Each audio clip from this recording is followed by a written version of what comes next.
YouTube, how we doing? Pass the prop back here yet again. His first show of March. We're ready to cash in with you guys on some NBA action. Joined as always by my guy Stu. How was your weekend, my man? It was good. It was a long weekend. I mean, we had a lot of interesting sports stuff. Obviously, some good UFC. Tank Davis, if you're a boxing fan, I mean, wow. I mean, boxing's a crazy sport, man. But betting on that, like outside of the big events, I would truly go insane. It truly seems impossible. And I mean, I did throw Tank in a parlay or two. He was like 13-1. It was just like just trying to get something to plus money in the UFC, and like, wow, I did not deserve that draw. Thankful it didn't ruin a couple parlays, so it went my way. But holy shit, I mean, the dude lost that fight, and I mean, I think anyone with eyes knows that. And I love Tank. You know, he's represents DMV, all that stuff. Had an event down here pretty recently, but man, that was pretty rough. So I don't know. It was a fun weekend. A lot of good sports stuff. For me, I wasn't betting the NBA. I was just hanging out, enjoying all the sports and stuff. And then we had Oscars. If you follow me on Twitter at all, you know I do a lot of posts about the Oscars and stuff like that. And it was a good night. I mean, it was a bad year for movies. That's kind of what I was saying the whole time. Like most of these people, if you watch Oscars, you probably didn't even hear any of these movies, honestly. It was that kind of year. But the show itself was actually really good. Conan killed it. I think he did a really good job. It was the quickest it's been since I can ever remember watching it. Like from a pure viewer standpoint, it's like ages better than it was a couple years ago. So hopefully we get some good movies next year. It'll be even better. But yeah, appreciate the people that, you know, interacted with those posts and stuff. That was fun. Yeah, I tailed your Honora won at the end. So I saw they won everything pretty much. Crazy. I ended up closing at like minus 300. So I ended up grabbing at that. I'm like, fuck it. We'll play it. But yeah, dude, it was nice because I watched like the last 15 minutes. But I got to see like four different things, 4 different awards go out, which was pretty cool. Yeah, it was funny. Tyrone mentioned it there. I kind of like that. What is it? Adrian Brody pretty much told me to fuck off. And I'm going to do what I want. Dude, like that's like probably one of the biggest moments of a guy's career. And I heard him playing the music. He's like, yeah, shut it up. I thought that was hilarious. So I watched, like I said, I only watched like 15 minutes of it. I didn't, I used to, I don't know if anybody knows this. I probably haven't even told anybody on the show before, but after I hurt my shoulder in playing baseball my last year of college, I ended up having like an open semester before my internship in the summer when I worked in minor league baseball. So I ended up working at a movie theater and actually was one of the first people to watch Endgame. That was the year I was there. And they had to do like the 3D projector stuff. So you had to like see if it was matching up. So I got to go in like super early, like 6 a.m. And before it even really came out for us, obviously you could, if you did the early one, you could watch it, but I ended up got to watch that at 6 a.m. in the morning before work. I didn't get to finish it, unfortunately. I only got to watch. It gets 3 hours. I got to watch 2 of them before I had to be at work. But so yeah, I got to do that, and then we had like a big Oscars thing, so I got to watch all of the Oscar movies. That was like the year of like I think it was Green Book was one. What was the other ones? There was a lot of them. That was Bohemian Rhapsody year. That was the year I was there. So. It was pretty cool. So I always pay attention to those just because I used to watch all of them. I used to try to watch all of them that were up for Best Picture, but that was when I had a significantly more amount of time in my day to watch these movies. So, but yeah, I guess Sonora was pretty damn good by how much they were winning everything. Yeah, I mean, I agree. It's like I every year I watch the Oscars, I got to watch more of these movies. You know, it's like you want that, you know, because it's fun. It's good to be part of it and all that stuff. And watching movies, you know, I think does give you value, especially like documentaries, some of these other categories as well, international films. Like I do think that, you know, it's a good part of the cultural experience, like they were saying in the thing. And I didn't know that story, by the way. You could have ruined a lot of people's days just spoiling Endgame shit on Twitter. Well, it was the same day. It was the same day. So, like, we had, I think, 12 different things playing. 11 of them had Endgame going at the same time. So, by the time I got there, like, it was 6 a.m. start. I got to watch. So, I didn't even get to see the end. I didn't get to see the end. I got to watch all the way through and then obviously went back to go watch the end. Yeah, I just got before we get I'll get this shit out of the way. My wife's never watched Endgame until like last week because I didn't find out she never watched it. She watched Infinity War, and I forced her to go see Captain America, the new one. She's like, "Oh, how is this guy here? This guy?" I'm like, "Have you not seen Endgame?" She's like, no, the last thing I remember is half the world got zapped or whatever. And I'm like, bro, you missed the one. You missed the biggest one of all of these. And I'm like, wow, this is going to change a lot because, like, so much shit happens in that one. So it was just like, why is this guy Captain America? And I'm like, well, now you know. And it was, I'm like, it's life-changing, man. If you're a Marvel guy, it's a life-changing one to watch that one. So it was pretty funny because I was baffled. How do you stop? How do you just stop after you think everybody dies and then we're just going to be done here or what? Well, yeah, she stopped when everyone else started. Like, that's when all the casual fans were like, oh, I guess I should go back and watch all these other ones. And she was like, you know what? I'm good. That was enough for me. Couldn't sit through another 3-hour one, I guess. Yeah, it was a long fucking one. But let's get to what you guys are here for. We got about 15 of you guys in here. Appreciate you. Hit that like button if you could. We always appreciate the support, as always. Oh, wow. Khalil Ware out. Damn, I was not expecting that. I saw Ware out. We got a questionable tag on Wiggins. And Hawkes is out. So, wow, I was not expecting to see that. Yeah, I was not expecting to see that. So, we'll talk about that here in a little bit. But let's recap last show and then we'll get it going. So, we will kick it off here with we'll start out with the SGA one. Sounds good. Yeah, this one, SGA ended at 8 points, unfortunately, right a bucket away. And they destroyed him, too. It's so frustrating. I think at one point they're up by like 20 points alone in the first quarter. Everybody went off. But unfortunately, like Isaiah Joe was like leading the team in first half points or some shit like that. So ended at 8. Oster obviously got the job done, but fell a bucket short right here. Yeah, even though SG didn't do it, he did really help me out in terms of this one, helping me cash my first half over in Atlanta. I think it was like 70, 60 something. It was crazy. It was like 130 points in the first half. Atlanta's pace kind of keeps everybody in the game, right? They keep everybody alive for these numbers. And SGA, I think, ended up with like 16 or 17 first half points, but had a lot of assists, a lot of like hockey assists as well. That really helped us get here. So even though he didn't cash that one for us, he did help us out a ton as we get here. And I believe we had one other bet each. I found out that Zaire is spelled wrong. I think it's Z-I-A-R. Right. Yeah. I didn't know that. And then I realized when I looked at it, I'm like, oh, fuck, I fucked that up.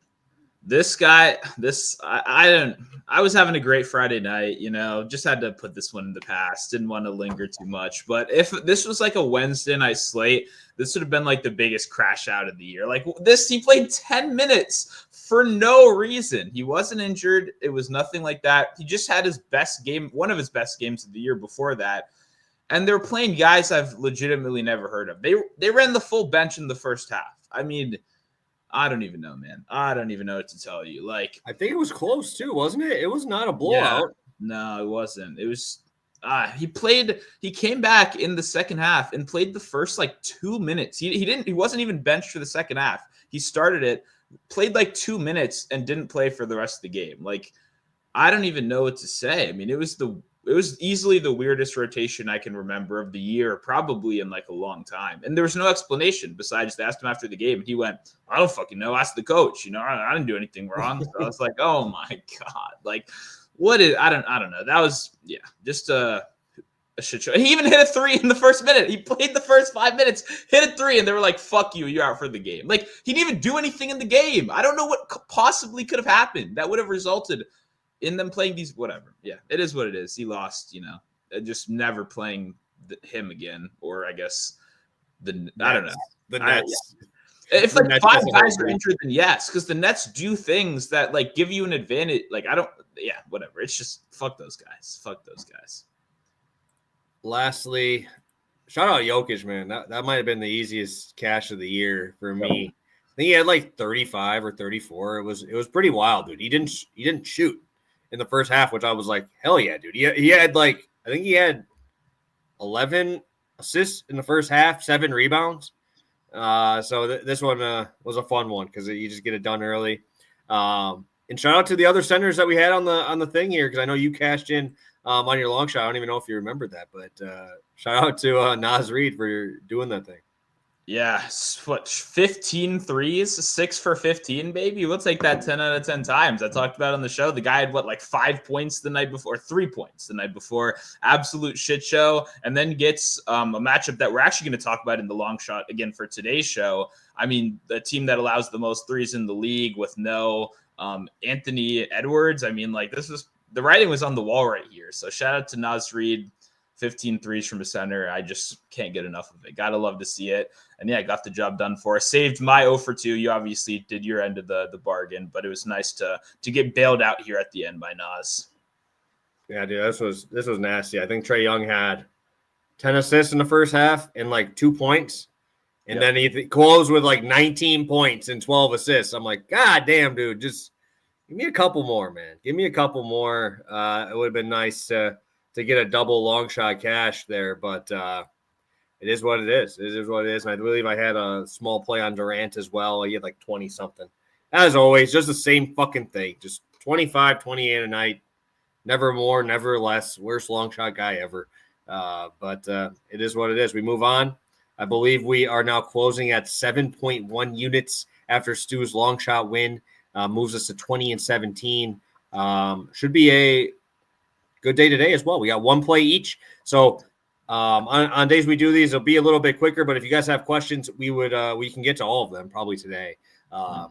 Looking forward to it. So let's talk about favorite game of the day, Stu. We'll get to some questions. I already see a couple already in the chat, which we can get to right away after that. And we'll get to our props. Yeah, I mean, I actually kind of like today's slate. Normally Mondays can be kind of hit or miss. We're both going to talk about, I think, one of the best games for props in a minute. So I'll save that one. And obviously, my Wizards I'm going to be watching. I'm going to go Rockets Thunder. I think that's a good matchup for me. If you've been watching the show for like 3 years, the Rockets Thunder used to be also some of my favorite games to watch back in the day when they both sucked. And they're both terrible, and it was like awesome for props. And now it's like the complete other end of the spectrum where all the hard work from tanking all those years is paid off. And now they're both great teams that are kind of running the West right now. And obviously we're seeing some changes in the Rockets starting line, or not the starting lineup, but obviously Fred has been coming back from injury. Jabari just joined the team, but they announced that Amen is obviously staying in the starting lineup, which is fantastic news because two teams have put Thompson twins in their starting lineup this year, and both of them have benefited immensely. So absolutely love to see that. But yeah, just love when those two teams square off. I think that should be a pretty good game. They have a very interesting group of wings to throw at SGA. Brooks is going to start. Thompson will get in there. It's just like a good matchup to kind of test OKC a little bit. And I think it should be a fun one. Yeah, I don't mind it. I don't mind that game. Obviously a good game. I think for me, again, I think I'm going to go to some scrubs, because we like those types of games. I'm going to go to Philly, Portland. I've been a fan of Portland these last couple games. Shout out Denny for getting his triple-double. Still don't like the guy after he's a faker. He's a fucking faker. And I'm not going to lie, that might have been – I watched like 10 minutes of that game. That might have been the worst officiated game I've ever watched. Like, not every time you touch someone is a foul, bro. I'm pretty sure there was like 60 fouls. Like, what are we doing? That's like a Denny dream game because the dude just puts his head down and runs into your chest. And they call the foul every time. And so no shit, he's going to score 30. I didn't even look at how many free throws he made, but that was it was awful to watch. Absolutely no rhythm to the game at all. But I'm kind of hoping Paul George sits here too, just because I know he's ass. I'd rather see the young guys and get to see some value pop up a little bit here. But, I love Tyrese Maxey. I think it'll be a fun game for him with unlimited usage rate here tonight. So I think that will be the game that I'm looking forward to most. 3-point spread, 230, 229 total. Should be a fun one. I think that'll be one that a lot of people are excited to watch too. Kind of getting to watch some of these guards. Obviously everybody got to see the Shaden Sharp dunk, but you get to see the young guys, those guys that, are used to playing 20 to 24 minutes. You still got no Robert Williams, no Jeremy Grant. Definitely a game that can get you some of those guys that you're not really accustomed to hearing from going kind of crazy today. Yeah, I mean, that's going to be like you said, it's one of those kind of like shit show kind of games, which is always fun. Portland's had some tougher matchups recently, especially for some of the guards. So it should be a good bounce back for some of those guys. I did see Oubre went questionable earlier with an illness, which is a bummer because that guy's like really fun to bet on right now. I mean, he's kind of just chucking shots and grabbing boards, playing some solid defense as well. Like he feels like he could be a real valuable, like, high level role player right now. It's kind of a bummer that it's on Philly, but it's good for stuff in the stat sheet. So that'll be an interesting one. I see, some bets popping up, and I'm not all I can say. As good as the matchup looks for Klingon, can't be me, guys. Can't be me. Don't ask any Donovan Klingon questions. The answer will be no. So that's all I got to say. Yeah, we saw the return of Duwop Reith getting minutes last game because Klingon found a way to get himself in foul trouble. He don't play even when he doesn't have foul trouble. Don't matter. So I saw that and I'm like, damn, this dude's playing again. Like, you're gonna have a 4-center rotation now? Are you kidding me? But I did see Robert Williams ruled out, and obviously Aiden is still out there too. So wouldn't be surprised to see them play small ball here in this matchup when I think Yabusele is probably playing the 5 in that, now that I think he's healthy. So let's get to some questions here. We got a couple questions popping through this week. We'll take a peek at some guys. We got Paul in here. We got Fantasy Better. We got our boy Kenton in here as well. Professor Thomas always in here. We appreciate you guys. Yeah, let's do this thing. We got 20 of you guys in here. If you could hit that like button, we'd appreciate it. Yes, Fantasy Better talking about Poole being out, bringing up his question of thoughts on Bub Carrington at 8.5 rebounds, assists with Poole out. Is this a spot you want to go to? I believe I checked this morning because obviously he's going to be chalk DFS. I'm just kind of looking at if it's a worthwhile play. I saw his minutes were like 31 or 32 minutes when Poole wasn't in last time. Could be a good spot there, but is he ball dominant enough? Is he going to have those opportunities? I know Keyshawn George, your guy, who I think it sucks, but whatever. He's been getting assists. What do you think here, Stu? This is obviously your team. Yeah, this is an interesting one. I saw someone post about this, and I thought about it for a sec, and my problem with Bub is it's kind of crazy to say. I think he looks the least like an NBA player at the moment out of anyone on our team. Like, it just doesn't look right. The game speed isn't there. He's a kind of a mid-range guy in college, right? That relied on scoring there. And obviously when you get to an NFL or not an NBA team that's telling you to, 3-and-D role player up, not really his role. So it's better now that he can transition into more of a lead guard. Marcus Smart being on the team kind of messes it up. If Smart was if he's a buyout candidate, then like Bub would just be playing 30 minutes no matter what and have all the lead guard responsibilities. But now for sure Smart's going to play at least 20 to maybe 25 to maybe, if he's playing well, close this game as a lead guard, which is obviously competition for Carrington and kind of limits his upside. You also do have, rotational guys off the bench like a Kispert who could play that shooting guard role if Bub isn't going to be the primary playmaker. Like, he has a good floor just because he's kind of locked in for probably at least like 28 minutes. And for that reason, I couldn't play the under. But just watching Bub, like, I don't know. He doesn't really create for he's a good passer. Like, he's good at finding people. He's a tall guard. He can see over defenders. But like, I don't think he's just that great of a player at the moment. It's kind of hard to bet when it's a crowded room with a bunch of young players. So I actually don't mind the over. I think it's a solid look, but I just personally can't get there right now. But I'd love if he, went over and kept, looking good. I could change my opinion pretty quickly. But right now, I'd just rather target a couple other guys. Sounds good. I saw that this dude's like 55% projected tonight. Oh yeah. Joe Valchuk's back, baby. It's a scary spot, man. It's a scary spot because I hate chalk Joval. It is a curse. Oh yeah. Because if the dude gets 30 minutes, boy's gonna cook. Like that's the thing. But it's like, can he do it? Can Dallas just play small ball and get him off the court? Like that is something that is very possible. I wish Washington was playing. You want more size there because, Dallas could just play fucking Najee Marshall at the 4 or 5, like Kessler. That's what they've been doing. Those two. It scares me. It just really scares me because it seems too good to be true. Because he's hit this. He had a 30-minute game on the day that Sabonis got hurt early. and he played 30 minutes. Now everybody's trying to follow that up. It's just like Quentin Grimes. I'm not betting Quentin Grimes anymore ever again. He just got 50 fucking points. I ain't playing him. Like, scary spot, man. But I don't know. This just feels too good to be true. And usually when it is, it is. Man, if you've been doing like DFS or betting for years, you've ran into a couple chalk Joval slates. It happens. There's always a couple a year. The hit rate on those slates got to be like 20%. Like that might be generous to Joval as well. There's so many ways this guy can fuck up his own minutes. Like whether it's foul trouble, which happens quite often, by sucking, which happens quite often, or by just getting played off the floor. Like you said, they have no size on this team whatsoever. Like Kessler Edwards is 6'7", and he'll be the starting center, or it's going to be like Powell for 5 minutes at a time. Like these guys are bad, and they know they can't play centers, right? So they're going to try to stretch you out, and that's when Joval could get benched. The problem is in his minutes, he's going to be so efficient. He's going to be so ungodly efficient. I would much rather just play like the alts. Like if he's going to play 30 minutes, he's going to get 16 rebounds. I'd rather just play that and not have to think about this game anymore. But yeah, I see a lot of people betting it. I know rebounds. I saw Prop Bomb was on it at 11.5.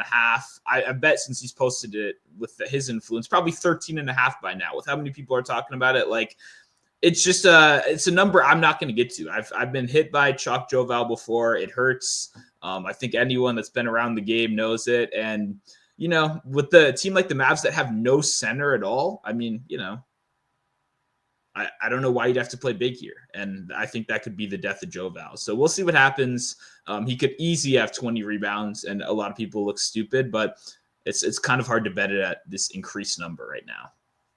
Yeah, I'm scared, man. I can never do it. Like, if he's 60% and I play 5 max tonight, maybe 2 lineups, I can't be over the field on this because – God damn, dude, it's happened so much. And you know he's 70% tonight. Like, he's 100% cash games. Like, God, dude, I hate these slates. It almost makes me want to do – like, there's not anything else I can play tonight. So it's like, God damn, dude. It's like, do I really want to go down the Joval line again? Like, it's – yeah. There's just been so many times. If you've been doing this for a couple of years, you've had this before. And I'm sure you've lost money, and I'm sure you've hit a long shot on the 1 out of the 5 times it works. But yeah, I just they could just play. I just think they could play them off the court and just run. Like I think that they could easily just do that. And I'd have to look at even the bench guys for Dallas. Like who are they playing? I think Moses Brown was getting all those minutes, but he's not there anymore, right? Yeah, he was on the 10-day. I don't know if he's still on it. He's not on it. I don't think. I saw Kai Jones. Jones is there. That would even be an upgrade. I mean, I don't know. I thought Powell might be coming back, but maybe not. It's awful. It's bad choices no matter what direction you look. Like there's no size. There's no good option. So I agree, and I think the coaching staff is clearly going to know that. Like it's not a secret either. Yeah. Let's get to our bets today. Let's get off the scary topic that is Joval playing 25 to 10 minutes tonight. So let's get to it. We're both in the same game, and I think we got some good looks. Sounds good. Yep, we got Trae Young over 24.5 points, minus 120 over on DraftKings Sportsbook right now. Man, if you listened to the show a couple of days ago, we kind of were, I don't remember if it was a question or we were just analyzing the game. I think it might have been with your Heat Hawks thing when we were just talking back about it. And I was saying, I even said in the show, Trae Young is going to be an awesome buy low for whoever he plays next. And I didn't look at it. I didn't think about it anymore. And now I opened up my app and it's today and it's against arguably one of the best matchups possible against the Grizzlies. So it was like all the dots were connecting because if you haven't been following these last couple of games, he had back-to-back games against the Miami Heat.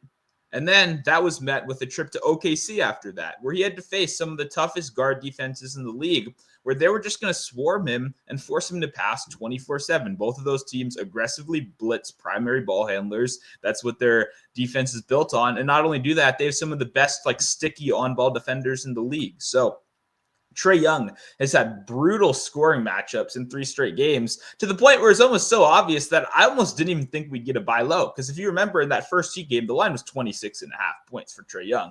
So for me, when I opened up the app this morning, I see it's the Grizzlies.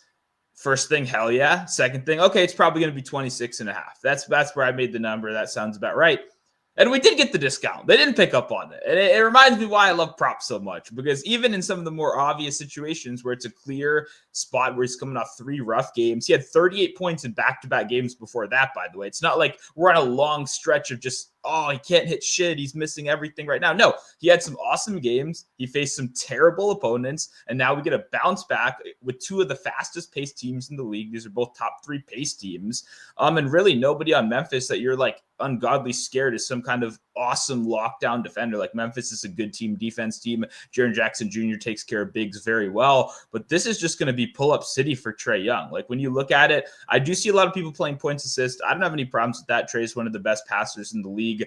But obviously in the past, they've done a pretty good job at kind of limiting the lob attempts. You have about 25 minutes of Zach Edey on the court. When he's playing that deep drop, like it's going to be floater city. Trae Young is one of the best like mid-range guys in the league. And when you look at the matchup, they're also Memphis's bottom 10 against pick and roll ball handlers. Trae Young leads the league in pick and roll ball handler possessions. So he's going to be scoring in a lot of those opportunities as well. Like I just trust Trae to have a good scoring performance. It doesn't hurt that you get the little mentality of some rough games back to back. A player wants to break out of that as well. And when you go from teams that can throw better defenders at you than anyone else in the league to just a medium tier guard defense team like the Grizzlies, like it's going to feel like running with a weighted vest versus running without one. Like it's gonna be a little bit more freedom right here, and I think he's gonna take advantage of it. So I was stoked to see 25 points available. I was very surprised. The only book that moved up was 25.5 on FanDuel. I would still play it on FanDuel as well. But every other book did have the 24.5. So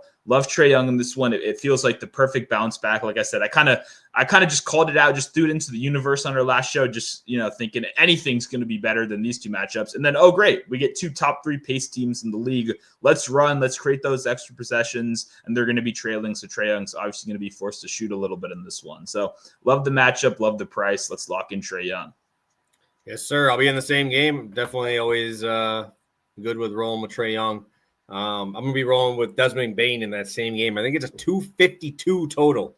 20 points higher than any other game on the slate tonight, guys. It's pretty crazy to see. Obviously, the top 2 teams in pace in the NBA.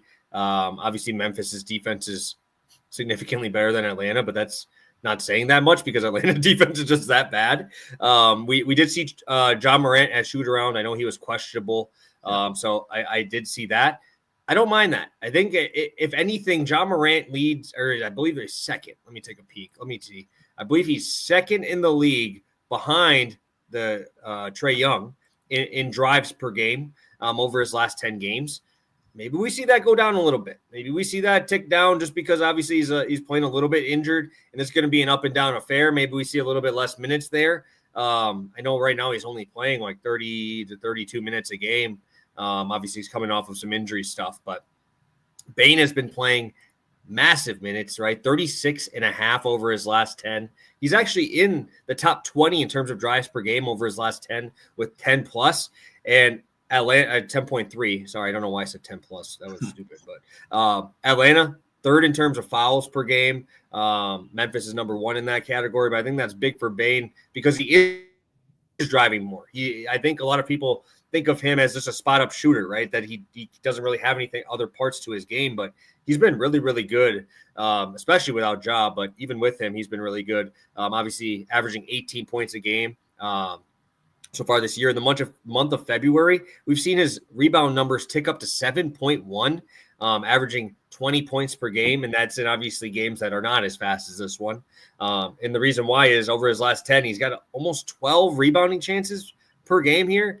We're seeing a lot of Jaren Jackson at the 5. Obviously, we see a lot more spaced out centers here. I think the matchup between Okongwu and Jaren Jackson will be fun. I actually think it would be a really fun matchup. Maybe we see a little bit more Edey tonight as well, but I think Okongwu is going to have one of those games where he kind of fights along with those big guys. So I think Bane's going to be kind of that guy who kind of gets those long rebounds, those guys who, can grab 7 or 8. But we have seen a 12 rebound opportunity game from him. I think his last game he had 12 or 13 actual rebounds in the game. So I think this is one of those spots where I kind of have to go to Bane in this spot. I feel like he's one of the guys that's kind of left out. You hear how good Jaren's been doing. Obviously, top guy in Defensive Player of the Year, hitting big shot after big shot. John Morant, obviously the guy you think of when you think of the Grizzlies, and people leaving out Desmond Bane, who's been phenomenal this year. So sign me up. I'm all over Desmond Bane. Just love the opportunities with the rebounds as well in this one, with how many threes I'm expecting to see here.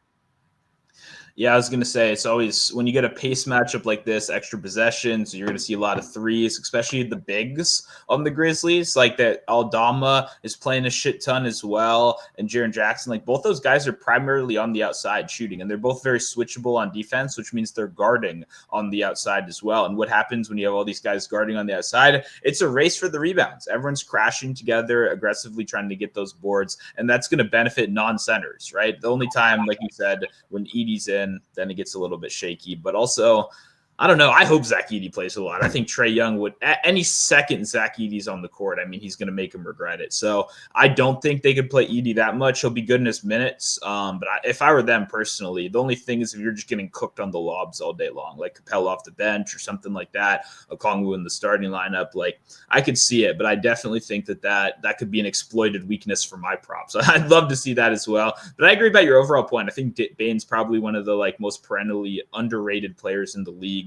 And a guy that should probably be getting a little bit more credit. So like the spot right here, and it should be, I mean, you really can't do much better. We talk about Atlanta all the time. It's like one of the best matchups possible. So, and Dyson Daniels is not going to be on Bane, right? It'll be on Jaw. So love it. Love it. I think this is a great spot. Obviously a great game. I don't know if you could ask for much better than this one. So sign me up. Let's do a quick recap, Stu, and we'll get to some long shots. Sounds good. We got Trae Young over 24.5 points, minus 120 on DraftKings. Like I said, I'd play that up to 25.5. All right. I will be playing Desmond Bane, points, rebounds, over 26.5 at minus 110 in this spot. So, Stu, I know you got a long shot already. I got one, too, as well. So I'm excited to hear what we have on the slate today. Sounds good. Yeah, let me pull up the best price right now. We're going to the Jazz Pistons game like I talked about earlier, and I'm playing Tim Hardaway Jr. I'm going to do a little bit of a threes ladder, so you can get 4 threes at plus 250 and then 5 threes at plus 600. That I split them up in that way. But obviously you can even go crazy and get 6 at like 14-1 as well. And if you know Tim Hardaway Jr., this is a guy that for me firmly goes in the bucket of long shot or bust. If you're looking at me and saying, what do you think about Tim Hardaway Jr., like 1.5 threes at minus 130? I'd say fuck no. And in this case, it's 270, not minus, but in a regular game for Hardaway. Because even when we're not talking about injuries affecting anything, even when we're not talking about good matchups, this is a guy that just runs incredibly hot or cold. Like his whole career, he either has these pop-off games. We're like, wow, Tim Hardaway Jr. could be like a real useful asset for Luka Doncic in the playoffs. Like back in the day, that was the thing. Like, oh, he could be like a real 27-point games popping off. The problem is the guy just can't consistently do it. And now he's on a team where we're seeing a little bit of injury stuff right now. Obviously, Tobias Harris has been ruled out, and that's just going to help any of the role players in this game. But when you look at the matchup, it's the same one we targeted with Naz Reid. They just can't defend threes. The Jazz just can't. I mean, they allowed the most catch and shoot threes in the league over the last 30. They allowed the second most threes per game in the league. And for me, it's like a lot of people are going to Beasley. And obviously, I get it. The dude has been a wagon. He makes 1 billion threes a game. He shoots 1 billion threes a game as well. Tim Hardaway Jr. is the same player type. He's just not as good. But in the matchup earlier in the year against the Jazz, he went 2 for 9. Like the volume was there. He still took a bunch of shots. And when you look at the defensive matchup, you and me were talking about this game a little bit before because Walker Kessler is now back in the starting lineup after rest last game. And he's just going to sit in the paint. He's going to plant his flag right there, and he's going to play some deep drop. He's a great shot blocker, great rebounder. He can't go out to the perimeter, and that's a big reason why they're allowing so many threes, besides the lack of good perimeter defenders, is that this drop coverage is going to allow a lot of those deep opportunities. And when you have an immobile center that can't rotate out, like you're going to be afforded those shots. So I think it could be a real interesting dynamic. You and me were kind of chatting, like, why is the spread so big in this game? And I think, one, if Detroit's going to have open threes, Beasley, Hardaway, Cade at times, these guys are going to open threes. If they knock down those threes at a high rate, if they shoot incredibly efficiently, I could see them destroying the Jazz. But the problem when you live and die by the three is like, if they're not hitting, if Tim Hardaway goes cold, Beasley goes cold, like I think the Jazz outright could possibly win this game or contend like really heavily. They played close with a lot of good teams this year as well. So I just think overall, this is going to be a good game for overs. I think it's a good scoring dynamic. And I see Terrence shouting out FanDuel having better odds. It says 290 for 4 and then 650 for 5. Definitely go to FanDuel. That's a good call on that one right there. But yeah, it's just the same logic as like he's a high volume outside catch and shoot three. This is one of the best possible matchups in the league, and his upside in minutes is going to increase. Like I love Oscar Thompson. I thought about betting him today.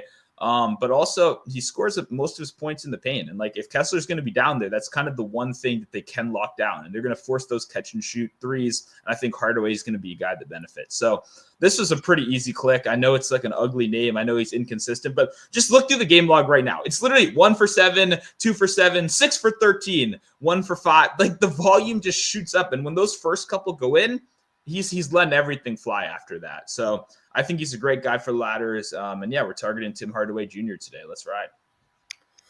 Sounds good. I'm going to be at plus 500 on FanDuel as well. I'm going to go Malik Monk double-double tonight at plus 500, facing off against that Dallas team we were just talking about with Jovel underneath. And honestly, I think that if Jovel plays 30 minutes, no, I don't think we're getting the rebounds, right? I don't think we're going to get those opportunities. If Jovel plays 20 minutes, I think we could get it. I think we could get rebound opportunities to pop off there. Also, I expect a little bit more minutes because, with no Sabonis, that's like that's like the engine of this offense, right?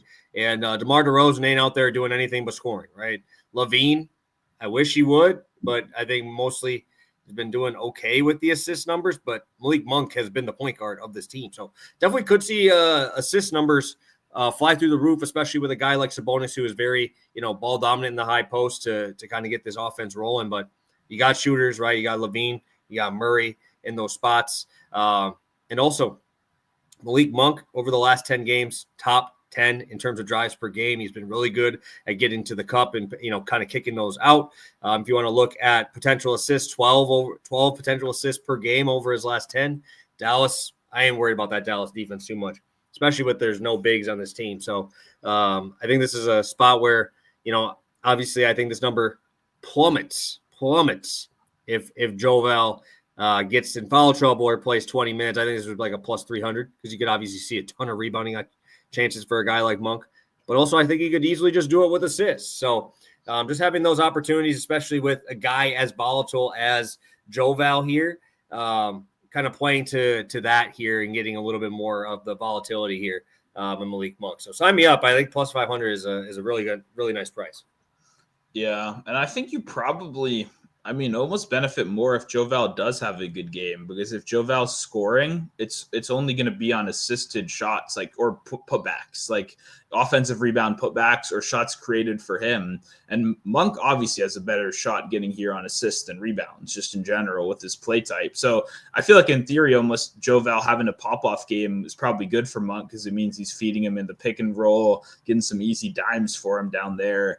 Because just I think inherently assist is going to be easier to get to a double-double than rebounds, But overall, I definitely like the spot.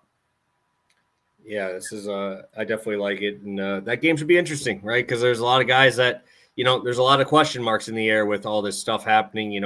Moses Brown being a guy that was playing a ton of minutes, not there anymore. Sabonis, obviously, probably the most important piece of that offense, not there for a couple weeks. So, and obviously no De'Aaron Fox. So huge usage to go around, and I think this will be a fun one. So, anything from you, Stu, that you want to say to the people before we get out of here? No, I think this is a good show, honestly. It's like 2 picks, so normally it's a little quicker, but I actually think we covered a lot of good stuff, kind of talking about the long shots and some of these questions. So appreciate you guys always asking your questions. If you do have more, make sure to drop them in the comments here on Twitter. We'll definitely get to them over the course of the day. And yeah, overall feeling good about it. I think we got some good props out there tonight. I'm feeling like we could get, a nice sweep on the regular props and at least 1 or 2 of these long shots, because the long shots have been going very nice for us. So hope you guys tuned in, or hope you guys appreciated it. I did want to say one more thing. I do have my hat right here. Shout out to the Nationals, baby. We got that TV deal out the way. We're finally free. We're selling the jersey, fucking patch rights and the fucking stadium deal. For whatever reason, they've been living in the 1940s. So we're almost at baseball season. I wasn't as hyped up about baseball season because my stupid team didn't want to spend any money, but we're finally doing the right things. We're free from Orioles, Masson, TV jail. We can finally make some money on TV deals. So I'm fired up. Baseball's almost here. We'll probably have some futures at some point, hopefully right before the season gets going. But yeah, something to look forward to as well. Definitely fired up this morning. That was the last thing. It was like great thing to wake up to. I know no one else really cares about that, but huge on the financial side and, looking forward to winning here. So feeling good. Yeah, I will forever hate the ownership of the Brewers. Mark Ananasio just needs to sell the team, bro. The cheapest dude in the MLB. It just kind of sucks because I need he's against the salary cap because that means he's actually going to have to spend a certain amount of fucking money because he's awful. Worst owner in baseball. And it sucks. It sucks because they actually have a ton of young talent and they get really good and then they leave because he won't pay anybody. And I think he knew if he didn't pay Yelich, he'd probably get his house burned down or something because Yelich has been that big of a thing for the Brewers. So, and I just saw they signed Jose Quintana for probably about $300K. So, yeah, it's brutal, man. It's brutal though. Just watch those big teams get everybody. But yeah, hopefully Mark hears this and gets rid of the team because it's brutal to watch. Just everybody just getting whatever they want, and the younger or the smaller teams not being able to do too much. So I feel you. And my thing is too, just before we get out of here, DC is the nation's capital. We're not a small market. Like, we shouldn't be spending the same amount of money as the fucking Athletics when you're the nation's capital. Like, I don't understand why. Like, that's how they try to play defense. They're like, oh, well, we're not one of these Dodgers kind of teams. Why not? This is a major city. What do you mean we're not in Omaha, Nebraska? Like, what the fuck are you talking about? Like, it's always those kind of excuses that drive me crazy. Like, you're trying to like cosplay as like a broke team when you're not. You just don't want to spend any money. And if you said that, at least people would go, okay, well, we hate you, but at least we know what it's going to be. But yeah, whatever. It's baseball sucks for that reason. Like, I love off-season baseball. There's so many different things that can happen, and it's just been brutal recently with just the Dodgers dominating, signing every guy they want. Like, I don't see how baseball moves forward without like quick action around and stuff like that. Because otherwise, people like me who grew up, I watched baseball every single day until like my senior year of high school. I sat down and watched every Nats game, and we sucked, by the way. This is before we were good. I watched every single game. I don't have that desire to, at this current moment right now. And I love sports. It's my life. So if it's affecting me like that, then I can only imagine casual fans who maybe were going once or twice a year that would now just go, nah, fuck this. They don't care about winning. What am I going to do? So end of rant right there. Don't want to get too, caught up in that still. But yeah, hopefully we can take some steps to move forward as a league, because otherwise you're just going to get left in the dust here. Yeah, no, for sure. And yeah, don't thank the Brewers. Just thank Antanasio. You just wouldn't pay him. And it's just, I don't know, man. Yeah, Stearns is a beast, man. I mean, the Brewers obviously know that they signed him, but yeah, it's just the money, man. They just don't, he won't spend it. And yeah, it's tough. It's tough, but hey, we'll see. I'll enjoy the regular season and probably not even watch the postseason this year. I don't even want to watch it because it's just going to be most money gets to the end. That's pretty much what it's going to be. So, thank you guys for tuning in. We appreciate you guys. Hopefully you guys are tailing the spots for today. We'll see you Wednesday. Should be normal time. Back ready to go for another NBA slate. So have a good one, guys, and best of luck tonight.